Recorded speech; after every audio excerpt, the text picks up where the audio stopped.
बिस्मिल्लाहिर्रहमानिर्रहीम। अस्सलामु अलैकुम स्टूडेंट्स। मैट्रिक क्लास है भाई, केमिस्ट्री की बुक है हमारी और चैप्टर नंबर 1 है हमारा chemical equilibrium.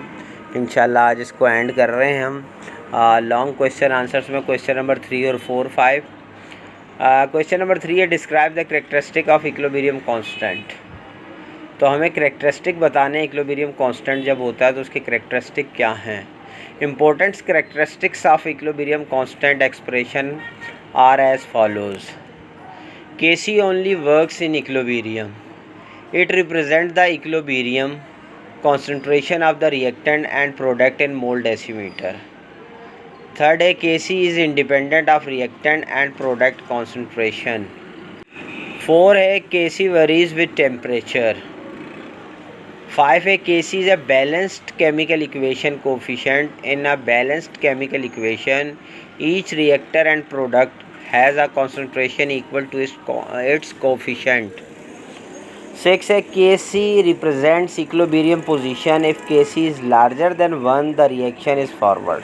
If Kc is less than 1, the reaction is a reverse reaction. ये पॉइंट मैं आपको पहले भी कई बार बता चुका हूँ, इसको याद रखना है, ये पॉइंट बहुत अहम है भाई।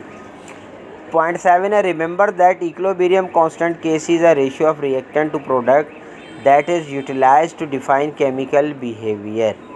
ठीक हो गया। ये भाई इसके करेक्टरिस्टिक थे इक्विलिब्रियम कांस्टेंट के।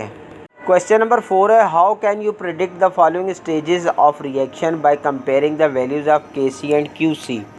ठीक है, दो आपको जो है उन्होंने रिएक्शन दिए हुए हैं, आपने प्रिडिक्ट करना है Kc और Qc की वैल्यू को कंपेयर करके। Net reaction proceed in forward direction. अब वो कह रहे हैं कि अगर जो रिएक्शन आया है वो प्रोसीड कर रहा है फॉरवर्ड डायरेक्शन को, तो ये आपने बताना है कि कौन सा स्टेजेस हैं ये रिएक्शन के और Kc और Qc की वैल्यू जैसे। It's mean that Kc value is larger than 1 and Qc less than Kc, then there is an increase in product concentration for equilibrium. Show the forward reaction occurs forming additional products. तो भाई इससे हमें क्या पता चलता है, जब forward direction होगा तो इससे हमें ये चीज़ पता चल रही है कि Qc जो है वो लेस देन है Kc से और Kc की वैल्यू जो है वो ग्रेटर देन 1 है। बात समझ में आ रही है। नेक्स्ट रिएक्शन है, net reaction proceed in reverse direction. वो फॉरवर्ड डायरेक्शन था, अब रिवर्स अगर डायरेक्शन हो तो इसका क्या मतलब है, तो आपने इसका रिएक्शन बताना है। It's mean that Kc value is less than 1 and Qc is greater than Kc, then there is decrease in product concentration and to achieve equilibrium as the process reversities forming more reactant। ठीक है, वहाँ forming more products था, यहाँ मोर reactant है। और इस चीज़ को आप समझ गए होंगे, मैंने क्योंकि पिछली क्लासेस में भी आपको क्लियर किया था और ये चीज़ बताई थी कि Kc की पावर अगर लेस देन 1 होगी तो क्या होगा और अगर ग्रेटर देन 1 होगी तो क्या होगा। फिर सेम इसी तरह Qc और Kc का भी आपको मैंने बताया था, लेस देन और ग्रेटर देन में क्या सूरत हाल होगी, ये सब इसमें हमने बताना था, वो हमने बता दिया। क्वेश्चन नंबर 5 है, predict which system at equilibrium will contain maximum amount of product and which system will contain maximum amount of reactant.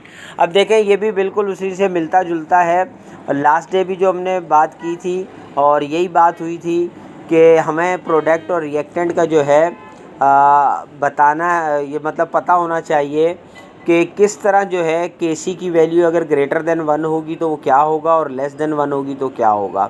यहाँ दो इक्वेशन दी हुई हैं और उनका आगे अमाउंट ऑफ रिएक्टेंट मतलब वो भी दिया हुआ है, कॉन्सेंट्रेशन जो उनका अमाउंट है वो भी मौजूद है। हमें इसमें बताना ये है कि मैक्सिमम अमाउंट ऑफ प्रोडक्ट किसका है और मैक्सिमम अमाउंट ऑफ रिएक्टेंट कौन है। तो जो फर्स्ट इक्वेशन है उसमें देखें, जो वैल्यू हमें दी हुई है मोल डेसीमीटर में 3.1 मल्टीप्लाई बाय 10 की पावर -18।